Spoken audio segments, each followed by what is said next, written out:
Alors, quelles sont les conditions que vous devez réunir afin de prendre une bonne position de trade efficace?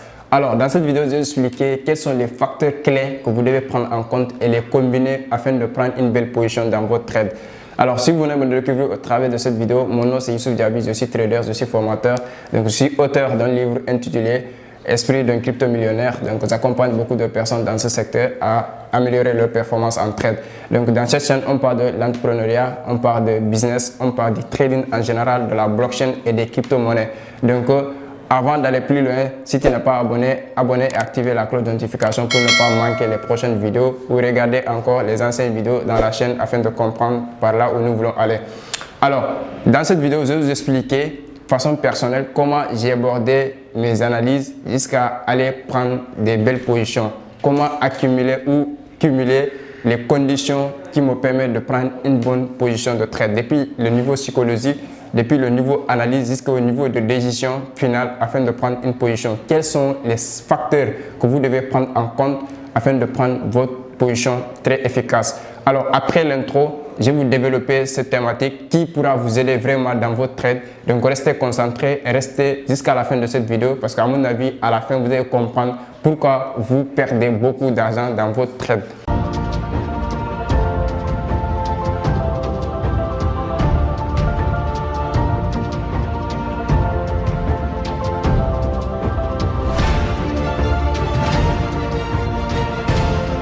Voilà, la première des choses à prendre en compte, c'est le facteur psychologique.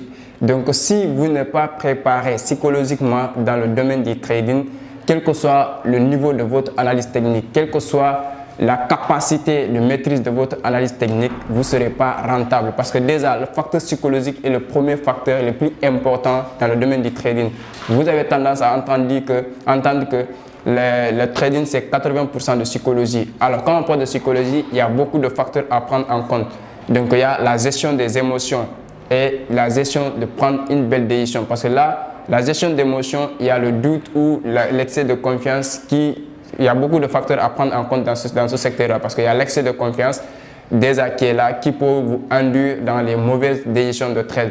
Il y a le doute qui est là, qui peut vous induire dans de mauvaises décisions de trade. Il y a la peur qui est là, le stress qui est là. Donc, tous ces facteurs jouent psychologiquement sur votre trade. Donc, dans votre trade, d'abord, vous devez être prêt psychologiquement à prendre des décisions.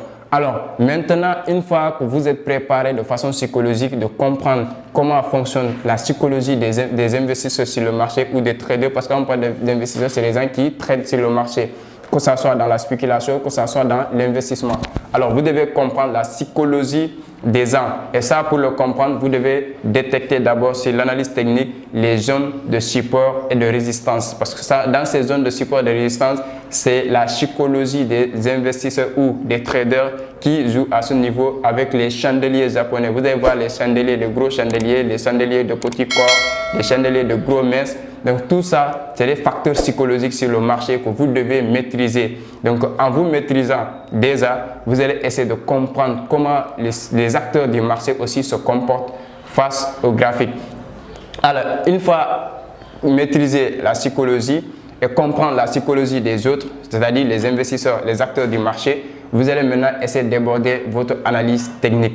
Alors, votre analyse technique, d'abord, c'est de comprendre les zones de support, les zones de résistance. Parce que les zones de support, c'est au niveau où, psychologiquement, les acteurs du marché font la demande. Ce qui veut dire que quand on est arrivé à un prix, donc on se souvient que dans ce même niveau, dans ce même zone, on avait laissé des prix pour ne pas cacher à la baisse. Donc, quand le prix revient dans ce même niveau, vous allez voir qu'il y a la méfiance qui est là. Donc, au lieu d'offrir, les gens maintenant se disent, bon, il y a la demande qui est à ce niveau. Et ce qui fait que les gens achètent et le prix remonte. Et quand on est reparti dans la zone de résistance, c'est ça que maintenant les gens offrent. Donc, ce qui veut dire que depuis psychologiquement, les gens se disent qu'on est arrivé dans la même zone. Donc, puisque précédemment, on n'a pas cassé la zone, qu'arrivé à cette zone-là, tout le monde voulait offrir ce qu'on appelle l'offre et de la demande.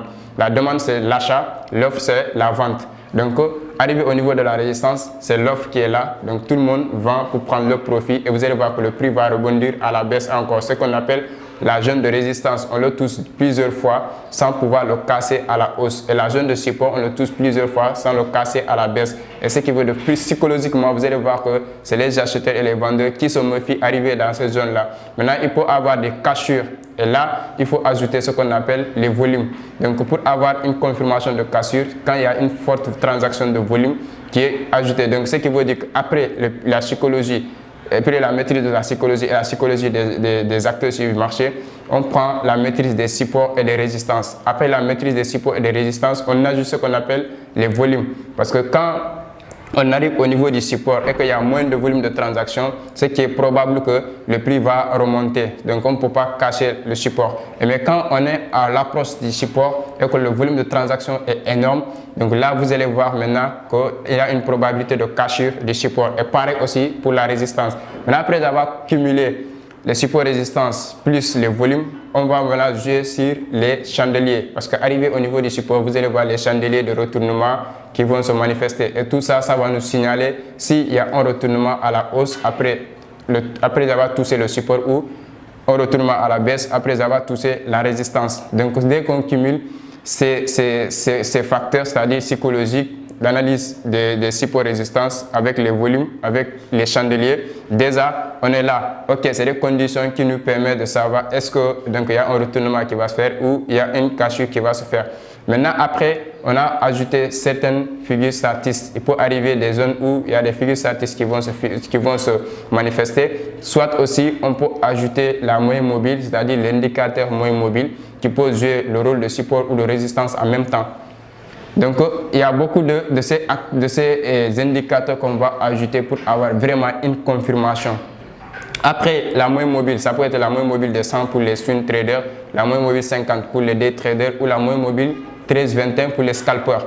Donc ça aussi, c'est à prendre en compte. Maintenant, vous pouvez ajouter la zone et l'indicateur RCI pour savoir est-ce qu'on est entré dans la zone de survente ou dans la zone de surachat. La plupart de la zone de survente, on est sur le graphique, ça peut être le niveau de résistance et la zone de survente, ça peut être au niveau du support du graphique et et la zone de surachat, c'est-à-dire la hausse qui peut être considérée à la zone de résistance. Donc, dès que vous avez vraiment cumulé tous ces acteurs et tous ces facteurs psychologiques, l'analyse graphique avec les supports résistants, les chandeliers, le volume, la moyenne mobile, plus la RCI déjà. Donc, si tous ces indicateurs et tous ces outils vous permettent de donner une confirmation de votre mouvement, vous pouvez prendre position maintenant. Moi, personnellement, j'ajoute aussi le FIBO, c'est-à-dire le retracement Fibonacci, qui va nous permettre de détecter rapidement les zones de support résistance dans un mouvement. Donc, ça te permettra vraiment de savoir quand est-ce que tu dois entrer, quand est-ce que tu dois sortir. Donc, j'espère que si vous avez accumulé ou que vous avez maîtrisé les choses que je viens de citer ici, c'est-à-dire l'aspect psychologique de vous-même et des acteurs du marché, l'analyse technique, c'est-à-dire avec l'analyse graphique d'abord, des supports résistance avec les chandeliers et les volumes, avec les certains indicateurs comme la moyenne mobile et RCI, et l'outil Fibonacci ou bien l'outil d'Elliott d'impulsion, on appelle Elliott d'impulsion. Et si vous avez maîtrisé ces outils-là et que vous avez les mis sur votre graphique, dès que tous ces outils ont confirmé, vous pouvez prendre une belle position. Donc, il y a beaucoup d'autres outils, mais moi, personnellement, pour ne pas encombrer mon graphique, je vois ces outils efficaces, essayez de les maîtriser et essayez de vous maîtriser de façon émotionnelle et prendre des décisions vraiment efficaces. Si vous avez des décisions dans le marché de prendre des positions, ne tradez pas. Parce que si vous tradez avec un manque de décision, donc vous allez trader dans le doute ou dans l'indécision. Et là maintenant, vous allez mal placer vos points d'entrée et vos points de sortie. Et le plus important aussi, c'est de savoir là où vous allez entrer sur le marché. Le point d'entrée, c'est ce qui va déterminer le ratio de risque que vous allez perdre. Parce que si vous avez mal entré, vous avez mal placé votre stop loss. Et le stop loss, c'est votre arme qui vous permettra de maintenir votre capital. Et si vous avez cramé votre capital, vous êtes dans la guerre sans armes et vous ne pouvez pas tirer. Votre capital, c'est votre ami dans le marché, mais votre stop loss, c'est ce qui va soutenir votre ami. Donc, si vous avez maîtrisé ce que je viens de signer, c'est-à-dire l'aspect psychologique, plus les analyses techniques avec les graphiques, les supports résistance, les chandeliers, plus encore les volumes, et vous allez ajouter certains indicateurs comme la moyenne mobile, comme le RCI, l'outil Fibonacci et délai d'impulsion. Dès que vous avez cumulé ces facteurs, vous allez voir que vous pouvez trader efficacement. Maintenant, vous allez attendre que tous ces facteurs ou tous ces outils que nous avons utilisés donnent une confirmation de votre trade. Maintenant, à savoir votre analyse, si vous avez swing trader, si vous êtes day trader ou si vous êtes scalping, donc vous allez savoir dans quel timing vous devez analyser afin de prendre votre position.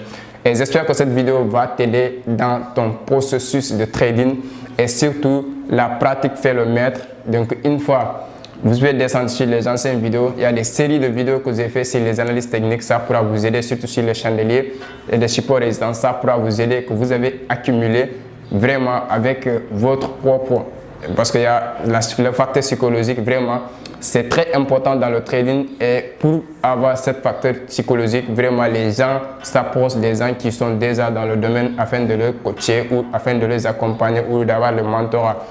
Alors, janvier, il y a beaucoup de personnes aussi qui m'ont contacté ces derniers temps pour dire que coach, votre prochaine vague de formation, ça sera quand? Alors, le mois de janvier, on va démarrer 2023 le 1er janvier avec une vague de formation de 20 personnes maximum, parce que 20 personnes c'est en ligne, 20 personnes maximum qu'on va prendre.